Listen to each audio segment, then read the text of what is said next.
Hello friends, welcome to our channel Khatri Steno. Subscribe our channel for more contents related to HSSC Steno written exam.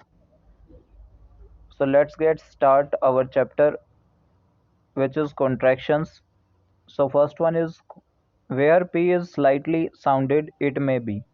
तो जहाँ भी P की हल्की आवाज़ आती है यानी कि स्लाइट साउंड आती है कि ज़्यादा साउंड नहीं है, बिल्कुल हल्की सी साउंड है, तो वहाँ हम P को कैसे यूज़ करते हैं। तो P जो होता है वहाँ हमारा ओमिट हो जाता है। ठीक है, जैसे मैंने वर्ड बोला ट्रैम्प्ट, तो वहाँ पे क्या है MP की साउंड आ रही है बट T की हल्की साउंड आ रही है, जिसकी वजह से T जो है हमारा ओमिट हो जाएगा। The P is dash in the word where it is clearly sounded, कि अपोजिट है इसका कि अगर हमारी स्लाइट साउंड है तो हम उसको क्या कर देते हैं, ओमिट कर देते हैं, यानी कि हम उसको छुपा देते हैं, लिखते नहीं हैं। लेकिन जहाँ हमारी क्लियरली साउंड आएगी तो उसको तो हमें रिप्रेजेंट करना पड़ेगा, तो यही आएगा कि इसको हमें रिप्रेजेंट करना पड़ेगा। K और G is omitted between ing and T or between ing and sh where dash occurs immediately after K and G। ऐसे क्वेश्चन में कभी भी डैश अकर्स पूछे तो वहाँ पर वोवल ही होता है। तो अगर कोई वोवल आता है K और G, वो ओमिट होंगे कब, जब ing और K के बीच में कोई वोवल हो, टी के और बीच में कोई वोवल हो। ठीक है, ing और sh के बीच में, ing और T के बीच में कोई वोवल आ जाता है तो ठीक है, तो इस कंडीशन में हमारे के और जी जो है हमारे ओमिट हो जाते हैं, लिखे नहीं जाते। तो यहाँ हमारा राइट आंसर होएगा any vowel occurs immediately after K and G. In words where a vowel dash the consonant the K और जी इज रिटेन्ड। वही सिमिलर क्वेश्चन है, बस अपोजिट है कि in words where a vowel dash the consonant, यानी कि vowel क्या करे कॉन्सोनेंट को, तो ये हमने क्वेश्चन में ऊपर ही देखा था, वेयर वोवल अकर्स इमीडिएटली। तो इमीडिएटली आफ्टर का मतलब क्या है कि वो उसको फॉलो कर रहा है। In words where a vowel follows the consonant the K और जी इज रिटेन्ड, तो ये आपका राइट आंसर होएगा।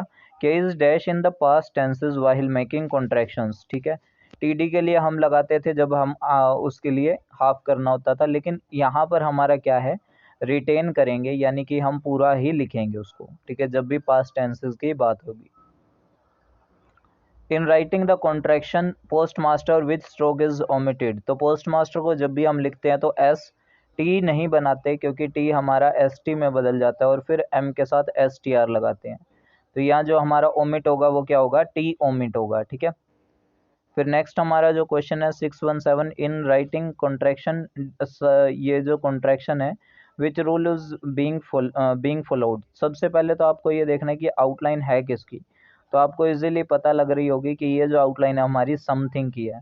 तो पहला देखते हैं employing light and dark strokes, क्या ये हो सकता है, नहीं हो सकता, बिकॉज यहाँ सम और थिंग दो चीज़ें जुड़ रही हैं। Employing I N G stroke भी नहीं है। तो एम्प्लॉइंग लोगोग्राम फॉर थिंग, तो सम और थिंग, तो ये हमारा राइट आंसर है, C is our right answer. What is the correct outline of the word assumption, तो अजम्पशन के लिए जो राइट आउटलाइन है क्या है, जो मैंने आपको पहले भी बताया था, ये अगर शुरुआत में आता है तो स्ट्रोक अबव द लाइन बनेगा, जो कि डी में हमें साफ दिख रहा है, तो D is our right answer. Find out the correct one देखना है, इनकरेक्ट नहीं देखना। तो करेक्ट वन देखेंगे, where P is clearly sounded it may be omitted, जो कि गलत है। अगर पी की जो है स्लाइट साउंड आती है तभी हम उसको ओमिट करते हैं, तो पहला नेग्लेक्ट हो गया।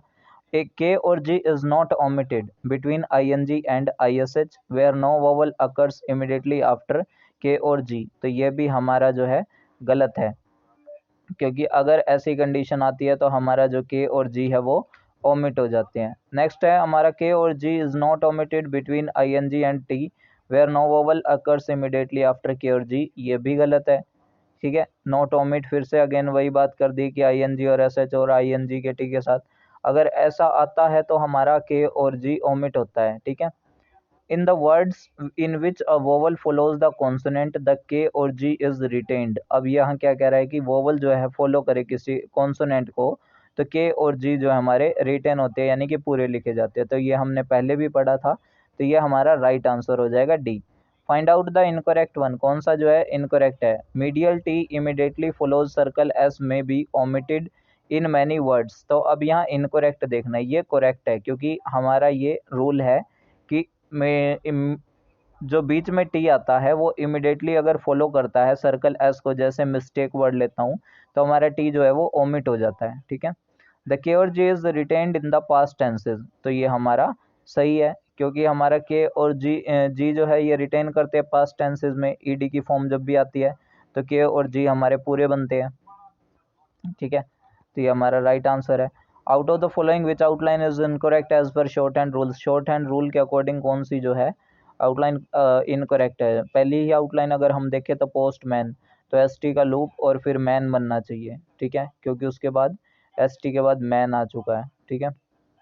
तो बीच में वोवल कोई भी ऐसा अक्षर नहीं है, तो इसलिए हम जो है हमारा राइट आंसर क्या होएगा, ए होगा, कि पोस्टमैन जो है वो रूल के अकॉर्डिंग करेक्ट नहीं है, ठीक है। मिस्टेक करेक्ट है, ट्रिंकेट करेक्ट है, क्योंकि के बाद ई और टी, के और टी के बीच में ई आ गया, ठीक है, तो हमारा के जो है वो हाफ हो गया, ठीक है। रिटेन करेंगे बट हाफ की फॉर्म में, क्योंकि टी उसके बाद आया हुआ है। ट्रम्पेट एमपी की साउंड है, पूरा है, एमपी इकट्ठा है, तो उसके बाद टी आया तो एमपी के बाद टी जो हमारा हाल्विंग हो गया या फिर ओमिट हो गया, ठीक है। इसलिए पोस्टमैन हमारा राइट आंसर होएगा, जो कि इनकरेक्ट है according to shorthand rules. Out of the following which outline is correct as per shorthand rules, कौन सी जो आउटलाइन है वो करेक्ट है, इसने ये बोला है। क्या हमारी टेम्प्ट जो आउटलाइन है वो करेक्ट है? टेम्प्ट आउटलाइन हमारी जो है वो करेक्ट नहीं है, ठीक है, क्योंकि एमपी के बाद टी है तो ये हाफ ही करेगा, लेकिन इसने हाफ नहीं किया। ट्रम्प्टर, इसकी आउटलाइन भी बिल्कुल गलत है, क्योंकि पहला ही है, आर का हुक ही नहीं दे रखा इसने। बैंक्ड की आउटलाइन भी हमारी जो है इनकरेक्ट है, बिकॉज हाफ हो जाएगी के ई डी की वजह से, ठीक है, के बाद ई डी, ठीक है, तो इसलिए हाफ होनी चाहिए, ये भी गलत है। लिंक्ड है जो, ये हमारी आउटलाइन करेक्ट है, क्योंकि के को हमने रिटेन भी कर रखा है और हाफ भी कर रखा है, ठीक है। तो उसके बाद हम नेक्स्ट चैप्टर देखेंगे, क्योंकि छोटे छोटे हैं तो जल्दी कंप्लीट करेंगे। तो 623 नंबर क्वेश्चन है, जिसमें general contractions are made by, general contractions कैसे बनाई जाती हैं।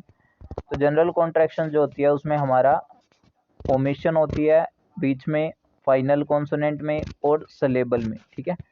तो ये जो हमारी इसमें ओमिशन होती है, तो याद रखना general contractions are made by omission of medial और फाइनल कॉन्सोनेंट और सिलेबल, ठीक है, जो भी आते हैं हमारे। Out of the following which is correct about contractions, contractions के लिए क्या जो है करेक्ट है।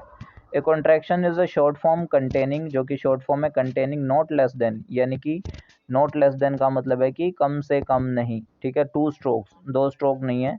इन which one or more of the consonants are not represented, यानी कि एक और एक से ज़्यादा जो है कॉन्सोनेंट हम रिप्रेजेंट नहीं करते, तो ये हमारे जो होते हैं कॉन्ट्रैक्शंस होते हैं। तो ठीक है, ये डेफिनेशन है कि जहाँ इन which one or more of the consonants are not represented, और उसकी आउटलाइन को शॉर्ट करके लिखा जाता है, तो वो कॉन्ट्रैक्शंस होते हैं। तो ये हमारा राइट आंसर है पहला, ठीक है।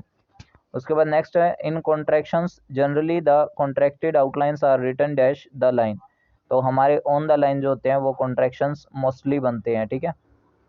How will you right the contraction respect, तो रिस्पेक्ट में हम के बाद टी को नेग्लेक्ट कर देते हैं, ठीक है, के को नेग्लेक्ट करेंगे हम, इसलिए रिस्पेक्ट की आउटलाइन जो है हमारी पहले भी देखी हुई है हमने, तो कॉन्ट्रैक्शन जो है डी हमारा राइट आंसर होएगा, ये रिस्पेक्ट की आउटलाइन है, ठीक है। फिर नेक्स्ट है हमारा, contraction is short form that contains not less than dash strokes, कि कॉन्ट्रैक्शन जो होता है short form that contains not less than two strokes, ठीक है, यानी कि दो लेस देन यानी कि कम से कम, ठीक है, दो स्ट्रोक्स नहीं होते। Out of the following contractions which outline is correct for the endanger as per rules for forming contraction, कौन सी कॉन्ट्रैक्शन से आपका जो है एंडेंजर आउटलाइन बनेगी। तो एन डेंजर, एन क्या जो होती है यहाँ हमारी ओमिट होती है, ठीक है, एंडेंजर में, तो हम एन बनाएंगे, डी बनाएंगे और जे के अंदर आर का हुक लगाएंगे, तो बी अवर राइट आंसर, ठीक है, तो बी हमारा करेक्ट है 628 का। फिर उसके बाद हमारा चैप्टर नंबर आ जाता है फिगर्स, जिसमें हम मिलियंस, 100, 1000, पाउंड्स, डॉलर, इनके सिंबल भी यूज़ करते हैं, ठीक है। तो पहला क्वेश्चन है, the figure 1 to 7 and 9 are represented in shorthand outlines whereas figures 8 is written in, तो हम 1, 7, 9 को तो रिप्रेजेंट करते हैं शॉर्ट हैंड आउटलाइन से, बट 8 को हम कैसे रिप्रेजेंट करते हैं, तो शॉर्ट हैंड कैरेक्टर से, अल्फ़ाबेटिक स्ट्रोक से, शॉर्ट हैंड आउटलाइन से, या न्यूमेरिकल से। जब भी बात आ जाती है किसी अमाउंट की, तो हम न्यूमेरिकल से रिप्रेजेंट करते हैं, जो कि हमारे लिए बहुत ज़्यादा ईजी होता है, ठीक है। फिर उसके बाद नेक्स्ट हमारा जो क्वेश्चन है वो है, 100 इज़ रिप्रेजेंटेड बाय, अकेला अगर 100 आता है जैसे, ठीक है, जैसे 200, 300, 400, तो उसके लिए हम n का स्ट्रोक यूज़ करते हैं, ठीक है। फॉर 100 टर्म के लिए n का स्ट्रोक यूज़ करते हैं। द 1000 इज़ रिप्रेजेंटेड बाय, जैसे 10,000 हो गया तो उसके लिए हम इथ का यूज़ करते हैं, यानी कि th की फॉर्म यूज़ करते हैं, जो कि हमने देखा था फर्स्ट चैप्टर में, सॉरी सेकेंड चैप्टर में। Million is represented by dash, तो मिलियन के लिए हम m यूज़ करते हैं स्ट्रोक, ठीक है। Billion is represented bye, billion के लिए हम b यूज़ करते हैं, जैसे 3 बिलियन बोला तो मैंने 3 बना के न्यूमेरिकल में और b बना देंगे तो वो 3 बिलियन हो जाएगा, ठीक है। फ्रेंड्स जो है इसको रिटर्न करते हैं शॉर्ट हैंड में, कैसे रिटर्न करते हैं, तो जो हमारा होता है ऑन द लाइन f में s का सर्कल, ठीक है, ये ns का सर्कल होता है वैसे, तो फ्रेंड्स इसको रिप्रेजेंट करते हैं, ठीक है। सी हमारा करेक्ट आंसर है। फिर उसके बाद 635 के बाद 636 नंबर क्वेश्चन है, dollar is represented by dash the sign of dash, तो डॉलर का साइन हम जैसे सिंबल होता है वैसे ही यूज़ करते हैं शॉर्ट हैंड के अंदर, ठीक है। तो D is our right answer कि ये हमारा जो है डॉलर का साइन है। Rupees represented by sine, rupees का सिंबल जो है हमारा बी आएगा, ठीक है। ये तो बहुत ही नॉर्मल क्वेश्चन है। Find out the combination of writing the figures pounds in short hand, तो पाउंड्स में क्या है, पी है, एन है, डी है और एस है, तो P N D S, N का तो हुक बनेगा इसलिए पी की आउटलाइन हाफ होएगी, फिर एस का सर्कल एन के साथ ही लगेगा, ठीक है। तो पाउंड्स में हमारा जो है C according to shorthand rules all correct है, तो P half for D, N hook and S circle, ठीक है। तो C is our right answer. तो उसके बाद नेक्स्ट हमारा जो क्वेश्चन है, परसेंट इज रिप्रेजेंटेड बाय, तो परसेंट स्ट्रोक पी से रिप्रेजेंट होता है, जैसे 10% बोला तो मैंने 10 बना के आगे पी बना दिया, ठीक है।